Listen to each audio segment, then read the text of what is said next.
Bonsoir à toutes et à tous et bienvenue sur 8 Mont-Blanc. Nous sommes le mardi 13 novembre 2018. Voici les titres du journal. Pierre Lambert, le préfet de Haute-Savoie, avait réuni la presse à Sénaux ce lundi soir. Il en a profité pour présenter le dispositif hivernal d'hébergement d'urgence. Environ 900 places sont prévues en Haute-Savoie. Nous verrons le reportage de Fanette de Buisson. Et puis un focus sur la Maison des Jeunes de la Culture d'Annecy dans ce journal. Doté d'un nouveau camion aménagé, baptisé Le Mikado, les animateurs de l'AMJC sillonnent les routes pour tenter de redynamiser les quartiers de Novelle et d'Étampes. Sébastien, la préfecture de Haute-Savoie prépare donc l'hiver. Depuis le 1er novembre, le dispositif hivernal d'hébergement d'urgence a été enclenché dans chaque département de France. En Haute-Savoie, il a été présenté ce lundi soir par Pierre Lambert, le préfet, dans l'une des structures d'accueil provisoire à Sénaux. Objectif affiché par les services de l'État, que personne ne dorme dehors durant l'hiver. On fait le point sur ce dispositif avec Fanette de Buisson. Il est 19 h, c'est l'heure du dîner pour cette famille. Comme des dizaines d'autres, elle est hébergée provisoirement dans ces locaux de la Croix-Rouge installés à Sénaux. 120 places ont été ouvertes ici cette année dans le cadre du dispositif hivernal mis en place par la préfecture. Ce sont des familles hébergées qui se trouvaient à la rue sans solution, donc qui appellent le 115, qui est le 115 les oriente et nous les hébergeons ici pour une durée. Suivant leur orientation, certains trouvent des solutions, certains n'en trouvent pas, donc on renouvelle. Mais ce n'est pas quand même un hébergement pérenne pour tout l'hiver. Chaque hiver, partout en France, le dispositif d'hébergement d'urgence est renforcé.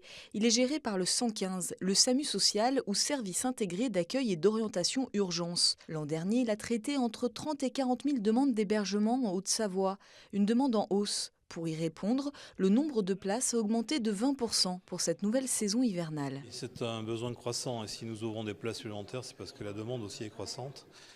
Nous sommes actuellement à plus de 900 places, 926 exactement. Avec les centres d'hébergement et de réinsertion sociale, c'est 1200 places. Mais bon, on ne va pas complexifier le panorama. Considérez qu'il y a 500 places qui sont ouvertes toute l'année et que 400 supplémentaires sont ouvertes pendant l'hiver, cet hiver, en tant que de besoin, sur les 4 pôles principaux du département. Il faut voir que l'agglomération d'Annecy, c'est 260 places supplémentaires pour cet hiver, sur les 400 que nous créons sur tout le département. Parce que c'est là que les demandes sont les plus prégnantes.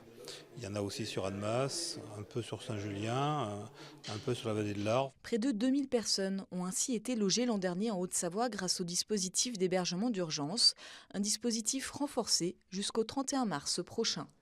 Michel Dantin, le maire de Chambéry, a réagi dans un communiqué à la disparition de Jean Delachenal, décédé dans la nuit de dimanche à lundi à l'âge de 94 ans.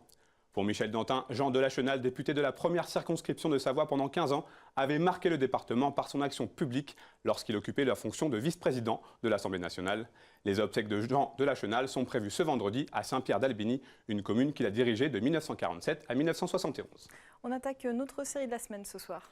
Le mois de l'économie sociale et solidaire a démarré le 1er novembre dernier. L'occasion pour Jean-Paul Crespi d'y consacrer sa série. Pour ce premier épisode, il s'est rendu à Alterosac, une jeune entreprise annemassienne qui confectionne des sacs en tissu pour les produits en vrac. En 2 ans d'existence, la petite société ne cesse de grandir. Reportage.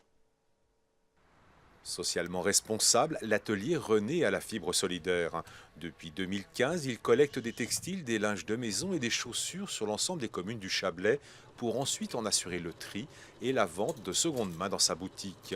Dans son atelier de couture, des personnes en difficulté d'insertion retouchent et créent des vêtements réalisés à partir de certains textiles récupérés. Un atelier chantier d'insertion pour les accompagner et les aider dans leur quête d'un emploi durable. C'est aussi une rencontre avec pas mal de collègues différents aussi, c'est ça, c'est une belle aventure pour ça. Puis moi, le recyclage, tout ça, je connaissais pas beaucoup, donc là j'ai beaucoup appris aussi. Réduction, réemploi et recyclage. Donc il faut réduire déjà, ensuite il faut réutiliser, réemployer et recycler ce qu'on ne peut pas réutiliser et réemployer. Donc c'est plus qu'une mode, hein, c'est un impératif. L'atelier emploie actuellement 10 salariés en insertion. Tous bénéficient d'un accompagnement individualisé et se voient régulièrement proposer des formations et des stages pour leur permettre de construire un véritable projet professionnel. Ils sont soutenus par 5 collaborateurs permanents.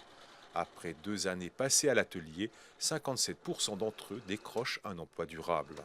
Et notre objectif, c'est qu'ils se sentent bien chez nous pour pouvoir se sentir bien ensuite par ailleurs. Donc il y a cette part quand même, cette dimension sociale qui est plus prégnante que dans une entreprise. Mais ensuite, on a aussi des objectifs de résultat. La collecte, il faut qu'elle soit assurée correctement. On est conventionné avec un territoire. Et dans la dignité, par le travail, c'est important. Moi, c'est des maîtres mots qui, pour moi, marquent en tout cas mon travail en tant qu'encadrant dans la structure. L'atelier René collecte chaque semaine 10 tonnes de textiles grâce aux 105 points de collecte répartis sur l'ensemble du territoire chablaisien. Il conjugue avec efficacité engagement social et rigueur économique au service de notre environnement. Et pour pérenniser son développement, l'atelier citoyen René projette l'ouverture prochainement d'une ressourcerie pour étendre son activité. Vous l'aurez rectifié par vous-même, petite inversion de sujet, on retrouvera le sujet sur Alterosac ce jeudi. La station de Val Thorens a décidé de repousser d'une semaine l'ouverture de son domaine, prévue initialement ce samedi 17 novembre. Vous avez pu entendre une interview du directeur des pistes à ce sujet dans Accès Direct. Cette décision est motivée par la météo particulièrement anticyclonique du moment qui ne permet pas un retour en station au ski malgré un enneigement satisfaisant en altitude.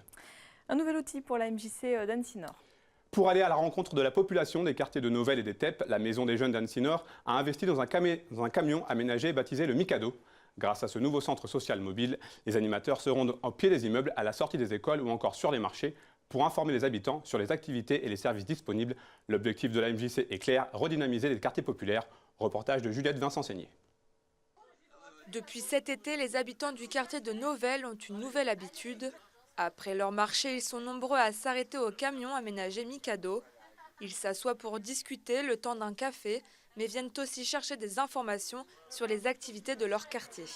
Ça participe déjà à la vie du quartier, à la vie du marché, et que c'est un élément moteur fort important que le Mikado, vu que le quartier est un quartier très populaire. Les gens peuvent, tout en faisant leur marché, venir prendre des renseignements auprès du personnel qui est compétent en plus. La naissance du Mikado vient de l'union entre les deux maisons des jeunes et de la culture du quartier Novelle-Teppes. Une fusion qui permet la mise en place de nombreux projets, à l'image de cette première réalisation. Beaucoup de personnes avaient de la difficulté à aller dans nos deux équipements. Et nous nous sommes dit qu'il fallait qu'on aille à leur rencontre. Et quel lieu plus adapté qu'un marché. Donc, dans un premier temps, on a créé un petit stand sur le marché et on s'est rendu compte que le lien se créait. Et puis, donc, on a perfectionné l'outil. Et l'outil, maintenant, c'est le camion dans lequel je suis. Avec ce gros camion blanc, les animateurs sillonnent le quartier à la rencontre de la population. Le Mikado peut servir de bureau administratif, de salle d'activité ou encore de salle de projection. Cet été, les jeunes ont installé des planchas à l'intérieur du camion et se sont réunis le temps d'une soirée. Le but, c'était vraiment de sortir de nos maisons, d'aller dans la rue, dans le quartier, à la rencontre des habitants, pour savoir ce dont ils ont envie, ce dont ils ont besoin, créer des moments d'animation, d'échange, de partage. On a vraiment cette volonté de se mettre au service des habitants du territoire. Pour la MJC, le camion aménagé est un outil de plus pour rester à l'écoute de la population. Elle adapte ses services avec toujours la même idée en tête, créer des moments de vie et restituer une vie de quartier. J-25 avant le critérium de la première neige. Vincent G, le directeur du club des sports de Val d'Isère, a présenté ce mardi matin la 64e édition du critérium de la première neige qui se tiendra du 8 au 16 décembre prochain. Première des deux étapes françaises de la Coupe du monde de ski alpin avant Courchevel, le critérium de la première neige sera le théâtre de 5 courses. Le géant et le slalom pour les hommes. Les dames s'affronteront sur le combiné alpin, la descente et le super G. On écoute Vincent G qui organisera son dernier critérium puisqu'il quittera ses fonctions à la fin de la saison. Tu sais à combien de journalistes on est? Les échos qu'on a des équipes de France sont très bons, on l'a vu chez les femmes avec Tessa Worley qui a gagné le géant de Zolden. On le verra la semaine prochaine du côté de la Finlande en slalom avec Lévy. Nous on a une saveur particulière à Val d'Isère parce que sur le géant on aura Victor Muffagendet et sur le slalom on aura Victor encore une fois et puis Clément Noël qui est le jeune prodige en slalom. Aux dernières nouvelles ils vont bien, ils ont les crocs comme on dit, ils ont envie d'aller croquer de l'Autrichien et on a hâte de les voir et de les supporter sur la phase de Belvin. On a un contrôle neige de la fédération qui sera pour les épreuves féminines le 1er décembre et pour les épreuves masculines fin novembre.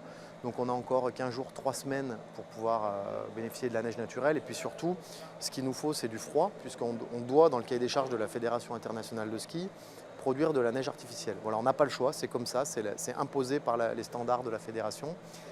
Donc on a besoin un peu de froid maintenant pour pouvoir produire la neige. On a quand même un peu de chance du côté de Val d'Isère, c'est d'avoir pris un retour d'Est il y a quelques jours.